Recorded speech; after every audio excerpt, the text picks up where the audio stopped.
Video games are no stranger to retro revivals. About 30% of indie games right now, for example, deliberately evoke the blocky, low-poly PlayStation 1 art style for nothing more than a couple of cheap nostalgia points. Equally, a whole bunch of the most popular genres of games out there are just reanimated versions of games we all once thought were dead and buried. And look, Bandai Namco are still trying to capitalise on the popularity of Pac-Man for God's sake, and he can be traced back to the late Mesozoic era. Point is, when it comes to the world of video games, blasts from the past are pretty common, but if there's one old school trend that I don't think many people expected to come back, and I don't think anybody expected to dramatically change the face of video gaming as quickly as it did, then it would be the demo. Seriously. Just a few years ago, video game demos were one of those things that seemed destined to be consigned to the history books forever as a weird relic of the 20th century. But if you take a look at the front page of any gaming storefront today, you'll see that demos have staged a massive and surprising recovery. They regularly supplant the likes of real games in terms of popularity, more of them seem to be releasing every day, and there are even entire festivals on Steam dedicated to the art of giving you a little bit of a game for free, just like everyone told us drug dealers were going to, but that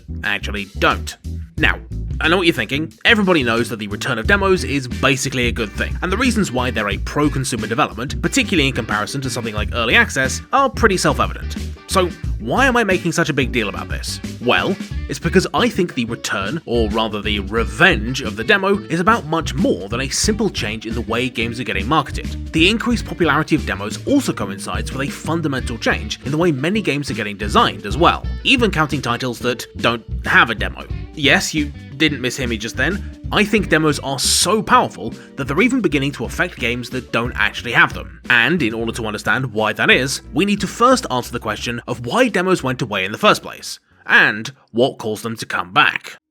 While demos were a big deal back in the 90s, Doom had a legendarily successful one, and Metal Gear Solid had one that was so good people even stomached ordering food from Pizza Hut in order to get it, they had two big problems. First, demos were reliant on physical media like floppy disks and CDs, which according to my research were a slightly more advanced form of cuneiform tablet, and which took as much cash to produce and deliver as a real copy of the game you could actually sell. And second, there simply wasn't as much competition back then. Publishers didn't need an extra marketing angle in a world where fewer games were being released and most had a finite playtime that meant gamers were always looking for something new to buy already. As a result, starting in the 2000s, demos began to go out of fashion, and while there were obviously a few standout exceptions, most notably PT, which I'll mention again later, once they began to decline, demos were kinda dead for the better part of 15 years. Fast forward to the modern day, however, and the video game ecosystem has changed substantially. Not only are there more games than ever being released, but also the gaming market is now dominated by titles with limitless playtime, games that people have invested thousands of hours and often hundreds of dollars into, making it impossible for a new game to get noticed if it doesn't already have a multi-million-dollar advertising budget or some juicy dirt on Jeff Keighley. And even if a new game does get noticed, it's going to be competing with titles that have decades of patches and emotional investment in their corner.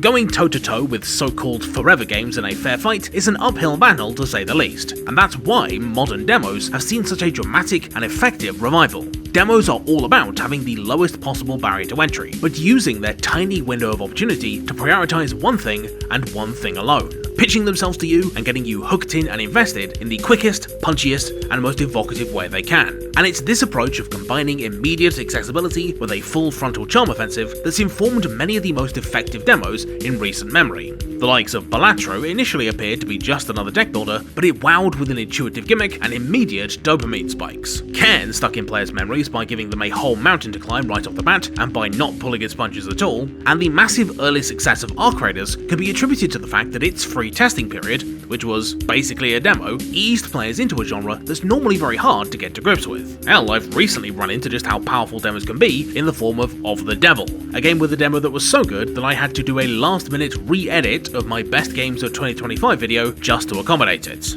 All in all, demos have been a revolution for developers and players alike, with them providing hours of fun for us players, but also giving devs a way to undercut more established titles and put their best foot forwards. But it's not just the fact that they solve a marketing problem that's made demos so influential. Demos have taken over games because they also solve an endemic design problem as well. I'm sure I don't have to tell you that the start of a game is more often than not the worst bit. All too many otherwise great titles are bogged down by suffocating tutorials, or the fact that they take ages to introduce the ideas that make them unique and interesting, or simply the fact that they take a bunch of time and effort to start being fun. It sucks, and the sluggishness of many gaming intros leads to players dropping titles before they get good, and being hesitant to pick up new ones as well, because the games they already have don't require anywhere near as much work. But demos solve many of these issues because by virtue of their ephemeral nature, they have to be flashy, efficient, and immediately compelling in order to stick in a player's mind. Everything that many older, more bloated gaming introductions utterly fail to do. And so, as the more aggressive approach of demos has become more popular and more of a necessity in a hostile gaming ecosystem, regular, paid video game openings have begun to learn from the example that demos have set, and, if you ask me, are beginning to warp around them. Obviously, I'm not saying that demos are solely responsible for a change in design standards, just that the revival of demos was the first sign that video game introductions were sorely in need of some modernization, and that with their success, the rest of the industry has begun to follow the demo's lead. As such, I'll be referring back to Of the Devil's demo a few times, not just because it's very good, but also because its relative simplicity as a visual novel lets me demonstrate that the key to a good introduction isn't due to any one mechanic or system, but is instead all about structure. But what is it specifically about the new wave of demos that's prompted this broader change in how video game openings are designed? What structural and design ideas do they introduce that make them so different and so successful? Well, I think the best way to think about demos and the change in video game introductions they've inspired is that a demo does not exist as a complete unit. Its job isn't to satisfy or resolve or even fully explain itself, but to give players a sense of investment and momentum that drives them forwards into the real game. And I think all good demos, as well as the more general new style of introductions they inspired, lean into this element of purposeful incompleteness, wowing players early, giving them stuff to get excited about, and most importantly of all, reminding them that right when you think you're done, things are really only getting started. The first thing that all great introductions do, and that all bad ones fail to pull off, is to properly set a player's expectations. You know how at the start of every James Bond or John Wick movie there's this big, bombastic, borderline pornographic action scene, right? Yeah, those don't just exist to be cool, they're there to establish the tone going forwards and build some momentum right off the bat, immediately earning the audience's interest by setting them up for what's to come and showcasing what's different about this particular title. Surprise surprise, a good video game intro or demo works exactly the same way. It's why the demo for Tears of Metal, which is like Hades mixed with Dynasty Warriors boiled inside of a haggis, starts you off not on the map screen or fiddling with meta progression, but instead chanting a glorious battle cry and charging straight into a horde of English soldiers to have fun hacking and slashing for a bit, with the game not teaching you anything except for the most basic controls until your second run, once you've had a chance to get your teeth stuck in. Equally, it's why the intro and demo for Monster Hunter Wilds, once you're done trying to get it to run halfway decently that is, throws you right into the deep end and lets you gasp, hunt a monster right away, instead of making you spend 4 hours foraging for mushrooms like in the old games. And it's why Sifu gives you a badass martial arts opening where you can't lose to demonstrate what the game is going to look like after you've learned how to play. This opening salvo approach works even in narrative games like the superhero workplace comedy Dispatch. Its demo skips you ahead to the funniest bit of Chapter 2 and gets you into the management gameplay right away. This is because the game knows that if you're on the fence, then you're probably not going to want to sit through all the setup for the romance arcs and Robert's backstory without some assurance that the game is going to be doing something a bit different in addition to playing the telltale hits. Naturally, Of the Devil's demo works along similar lines. You don't do any actual mystery solving for the first 20 minutes or so, because you already know that the game's going to have a bunch of that stuff. Instead, it hits you with this effortlessly slick bit of cyber-noir world-building and showcases all of its coolest visual flourishes, instantly setting itself apart by leading with what makes it most different. These big opening moments aren't just a cheap bit of emotional bribery though, they're also key for establishing the way we should think about a game while our understanding of its structure is still malleable. It's no coincidence that in the demos and intros for almost any game that revolves around the loop of dying a bunch or steep costs for messing up, there's a concerted effort to inure you to failure while you're still acclimating to the game. So when the stakes get real, you don't react by turning it off and running away, you've instead been emotionally prepared to learn the tricks you need to in order to survive. Obviously, all the Souls games do this, with a big tough boss designed to kill you right at the start. Hades makes sure to murder you in an unfair way as a learning experience before introducing you to the Mirror of Night or Magic Tarot cards that let you even the score. And Resident Evil games love throwing you into unwinnable horde battles or fights against immortal bosses as part of their introduction or at the capstone of their demos, serving to put you in your place and push you up against their resource management systems to remind you that once the real game starts, you shouldn't be expecting to simply mow down enemies without breaking a sweat. These moments aren't just evocative, they're there to give you a reason to pay attention to what the game is telling you and to highlight the key ideas and vibes the game wants you to focus on as it expands and develops. This is also the secret sauce that powers the iconic demo for the game that never existed, PT. It hits you with its central gimmick in the first 2 or 3 minutes, priming your brain to A, notice the loop, and B, focus on all the changes, ensuring you don't miss any of the build-up, and making sure you get the full escalation of spooks rather than not noticing what's going on until you've missed some of the coolest moments. The most significant advantage of hitting players hard and fast with an introduction's best bits is that it gets past that old, it gets good eventually problem by giving us a glimpse of the good stuff nice and early. This is particularly important for longer or more complex games that take a while to get going. For example, Frostpunk 2 and Crusader Kings both start you off in a little isolated petri dish to play a mini version of the game for your first session, in the form of this crashed train and all of Ireland, respectively, giving you a little taste of what a complete playthrough is like before opening you up to the rest of the game once they're done. Many multiplayer games put you in a bot lobby first for the same reason. It's not just to massage your ego, it's to show you that victory is possible at all, and to give you an initial success to build on rather than just getting obliterated at the very start. This strategy might seem like a bit of a bait and switch, and that's kinda because it is, but you've got to consider that without juicing players' enthusiasm in the first session, they won't come back for session 2, especially when that extra hurdle involves spending money. So it's no surprise really that a lot of demos use this kind of manipulation to their advantage. It's for this reason that loads of Metroidvanias give you some cool powers at the start and then take them away. A lot of the best open world games employ soft gating to let you see late game areas without letting you access them safely, and many long RPG and strategy games like to hit you with a boss that feels a bit too tactically sophisticated for its place in the intro or demo while still being pretty easy. It all serves to give you a point on the progression horizon to work for and keep up the momentum as the game expands. Of course, that initial rush of novelty and surprise can't be sustained forever. At some point during a demo, players need to get their teeth stuck into a game's systems and ideas and start playing it for themselves, rather than just feeling like they're being given a guided tour. It seems logical that a demo ought to be tightly controlled in order to show players all the best bits, but in actuality, without giving us players the chance to explore games on our own terms, we never develop a deeper connection with the material on offer, and thus we feel no incentive to come back once the demo is over. This is why highly systemic games like the new Zeldas, or Hitman or Bugenics don't sit players down and go through all the ins and outs of their mechanics at the start, even if they could, and that's because discovering this stuff is all part of the fun and helps build an attachment to the game and its systems that runs much deeper than if we were a passive observer for the same information. Unfortunately, loads of games still run into exactly this issue. By strapping players down and over-explaining everything without giving them a feeling of agency, we come out the other side not caring about the lessons we were taught or interested in putting them to use. Compare the intro for Deus Ex Human Revolution, developed at the height of slow-paced cinematic games, which is basically a series of boring, safety-padded corridors, to the immediate action of Gloomwood or Fallen Aces demos, which deliberately and daringly leave you confused, thereby forcing you to develop your own strategies and explore for yourself in order to get your bearings,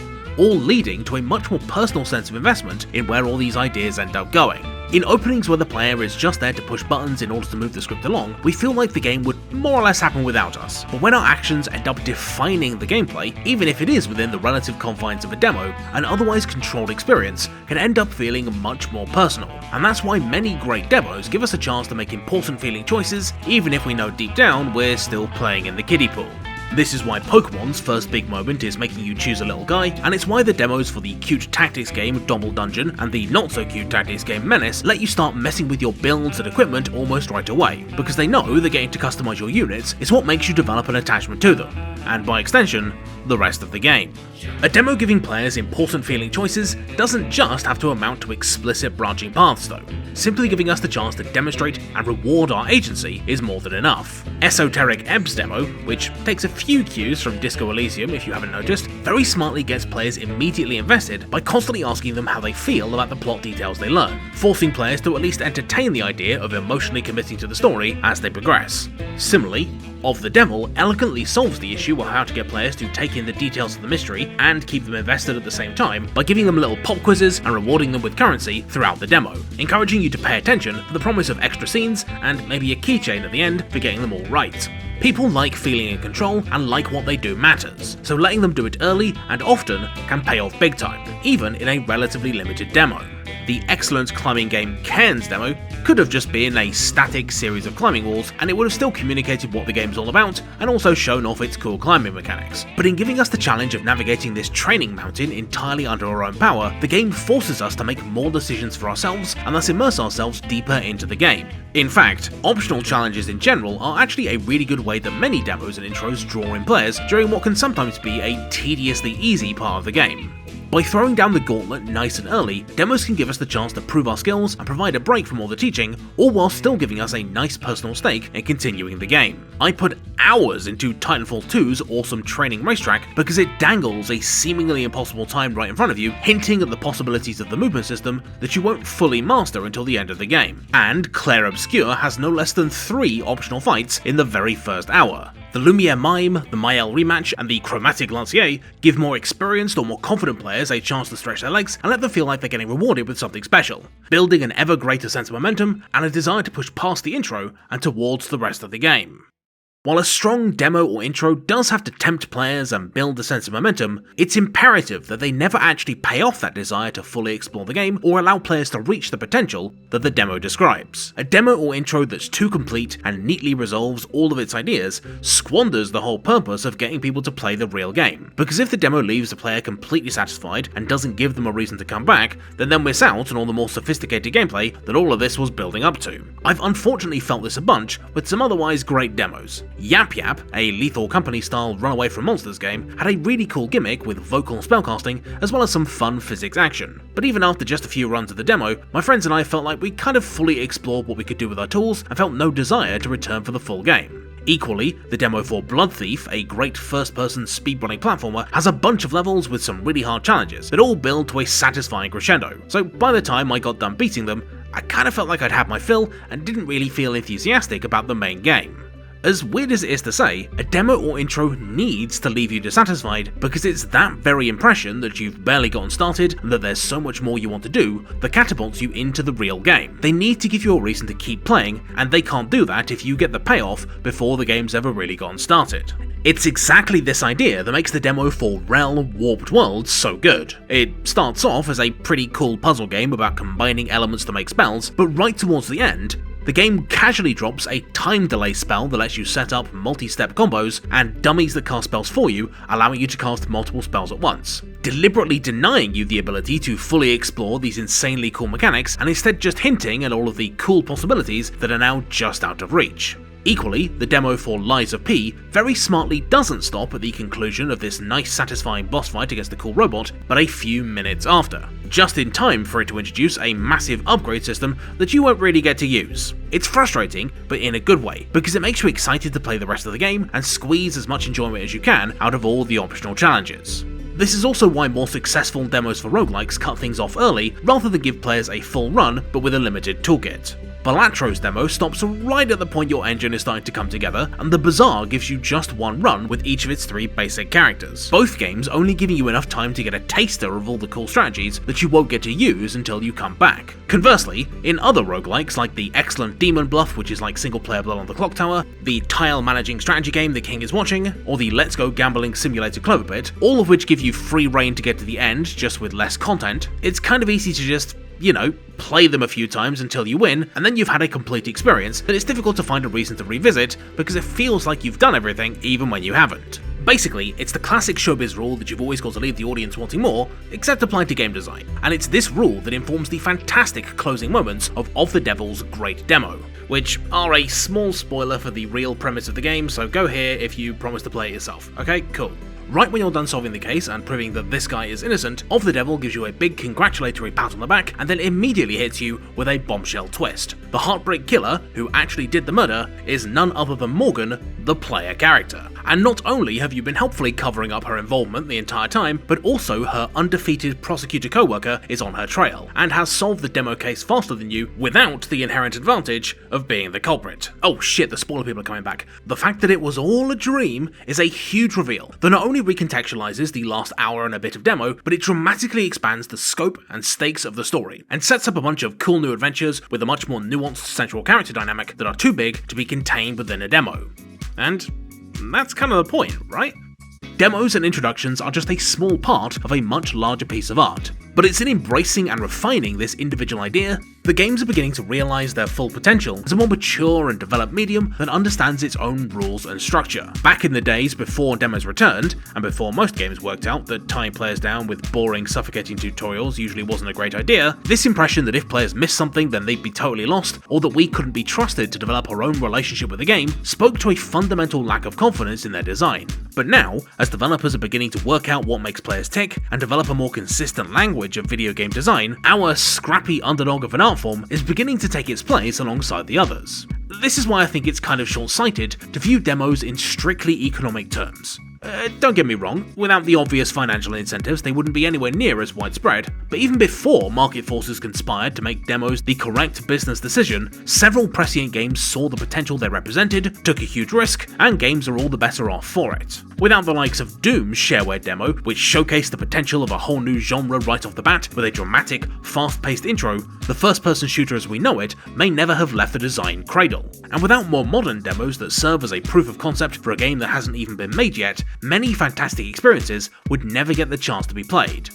Demos are an exercise in giving players an incomplete experience and somehow managing to spin that to a game's advantage. And demos don't work unless we know which bits we've got to remove and how to make the most of the bits we need to keep. And it's only by understanding the structure and hidden rules of video games as an art form that developers are going to get better at marketing the fun bits of their games to us, and we are going to have more fun playing more persuasive demos, which is hopefully already beginning to happen.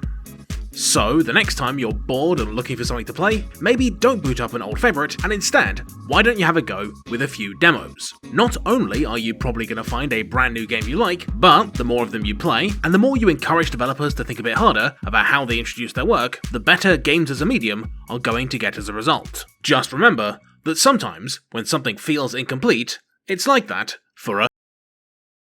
Hello and welcome to the After the Video segment. Wow, it's been a bit of a while, hasn't it? Yeah, I put what was supposed to be the first real video of the year on pause because I realised the Steam Next Fest was coming up and I wanted to talk about demos, and so I restarted everything to bump this one to the front of the queue, so hopefully the next one won't take as long. Anyway, this is the part of each and every video where I plug some things that you really ought to support, and this time it's Thinky Games. Over the years, Thinky Games have come to be my #1 resource for puzzle game recommendations and reviews. They are, seriously, the #1 big bunch of nerds if you're looking for any game remotely focused around using your brain. They've got yearly awards, they've got a whole bunch of recommendations for easy puzzle games for newbies, and as of recently, they've also got a series of daily puzzles of their very own. The Thinky Dailies, as they're called, are great and will be coming out pretty soon for the public, but in the meantime, if you want preview access to the first season, you need to derive an 8-letter code from this image and put it onto their website, which is very clever indeed, and a sample of the cool stuff they've got to offer. If puzzle games are your inclination, please do check out Thinky Games. Of course, the other bunch of people you should check out is, without a doubt, my bunch of supporters on Patreon and YouTube, who help me each and every month to keep the lights on, and who you have to thank for me expanding games you should have played into a monthly format. As thanks for supporting the channel, you get all sorts of goodies, like early access, behind the scenes stuff, bonus content, my eternal permission to ad block the fuck out of YouTube, and also your name in the credits. Donate $5 and you go on the side, 8 and you get a special gold name, and 10, I read out your name in the illustrious list of mysterious benefactors, who are Ali Wright, Andrew Lebrano, Auna94, Baroness Caroline, Bobby, Constantine Amend, Cosmix360, Daniel Metjes, Daniel Ursin, Dat Ellie, Dirk Jan Karrenbeld, Digletier, Dis Ellie, Ekton, Edward Franklin Woods, Edwina the Space Bun, Eric Woolston, Eugene Bolkin, Fullabaxi, Furious Hulk, Gazcol, How, Hecate Noah, I Support Trans Rights, Jacob Dylan Riddle, Jinkaloid, Kevin Help Us, Konolov, Kangi, Leap Year Everyday, Luke Kokoran, Mace154, Mark Vallant, Mika Oi, Michael C, Mike Oxlong, Nate Graff, Oliver Marhofer, Patrick Romberg, Peter Tomasic, Reddedex, Regal Regex, Sandemus Phone Booth Club, Seslux, Silver Folfy, Tyler Duncan, Timotheus Bexek, Whimsical Wisp, Zach Brandmeier, and ciao. Okay, that's me done. Hope you liked the video. Bye!